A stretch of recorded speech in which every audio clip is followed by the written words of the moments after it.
Hello, YouTube. I'm Vince White. I'm an employment attorney, and on this channel, we answer publicly posted questions from YouTube users getting folks the answers they need from an employment attorney.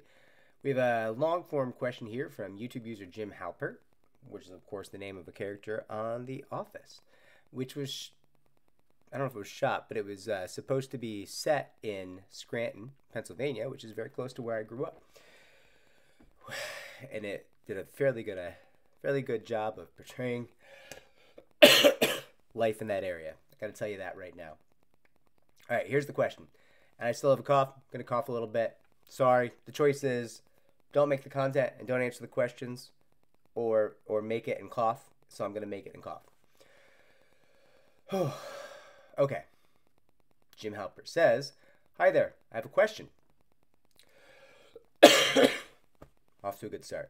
I work for a municipality as a 911 dispatcher. I've been there for 19 years. Wow, that was a long time. I recently had to disclose that I was suffering from PTSD, depression, and anxiety, and a lot of it is related to some terrible calls that I took over the years. I've been seeing a psychiatrist and a therapist. The doctor who is working with my PTSD is actually contracted by my employer. I'm going to try to mute my mic when I cough. But she's no friend of theirs. She's amazing. Anyway, since all this came out almost 2 years ago, I've gotten some questionable write-ups and passive-aggressive emails and texts, and a ton of gaslighting. I ended up going to HR after a particularly egregious text from my boss. I gave them my documentation, emails, and text. I know that HR is not your friend. My question is, are HR folks in the public sector different from the private sector as far as how they respond to and handle these types of complaints? Okay. First, let me give the caveat. Listen, all HR professionals are different. HR professionals are not created equal. And some of them, I'm sure, are going to be amazing in both the private and the public sector. But that is rare. The major difference in my experience between HR folks in the public sector versus HR folks in the private sector is that HR folks in the private sector are aware that they can be terminated if they do something really stupid that causes a massive liability for their employer.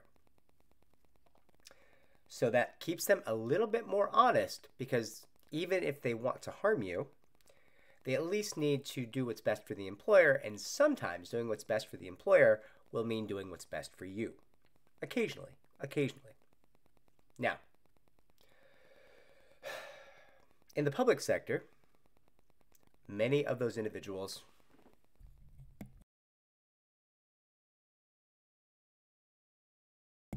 cannot be fired. Many of them just cannot be fired. Or, listen, can they be fired? Sure. The process to fire them is so extensive and requires such an egregious failure and is so expensive that they do not generally fear termination in many of these positions. Many, not all.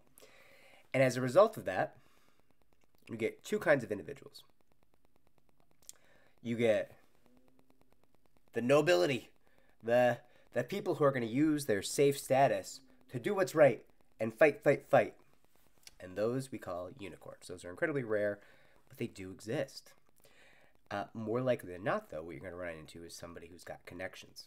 Somebody who, I don't know, you're a 911, so somebody who wants their kid to become the dog catcher's assistant and knows if they can protect your boss, and your boss has some connections, maybe your boss can help their kid become the dog catcher's assistant, right? Like, you see a lot of stuff like that. Maybe you're in a big city, maybe you're in a small town, I don't know. But, like, I've seen some pretty wild stuff.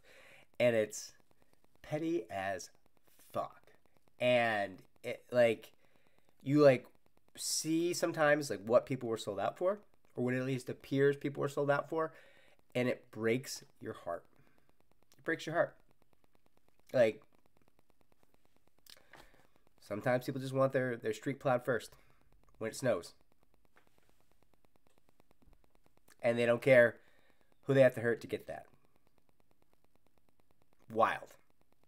So, I mean, I guess the answer to the question is yes, public sector HR is a different beast than private sector HR, specifically because often it is much more difficult to terminate them.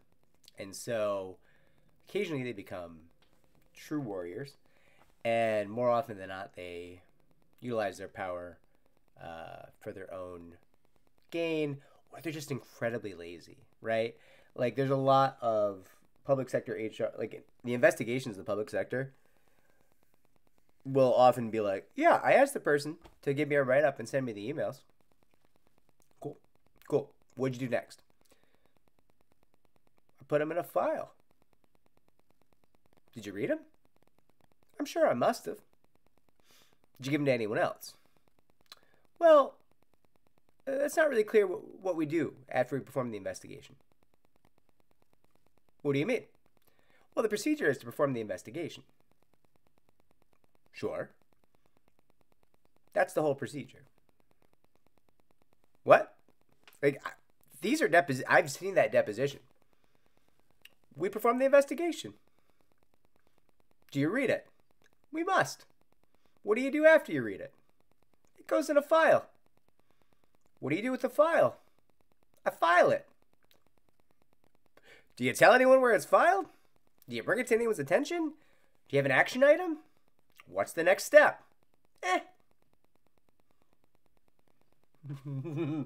Right? So, Jim Halpert, I'm going to urge you to consider filing externally. If you really feel threatened by this, if you think your job or your quality of life is at risk, talk to local employment attorneys. That is my advice to you. I wish you great success with your claims. I hope that you get your medical conditions, the PTSD, the depression, the anxiety. I hope that you're able to mitigate the suffering that causes you, and I wish you good things. I'm sorry. I'm sorry you have to deal with this. Before I go, I'm supposed to say like, subscribe, comment down below, share the channel. It's how we grow. Bye, everybody.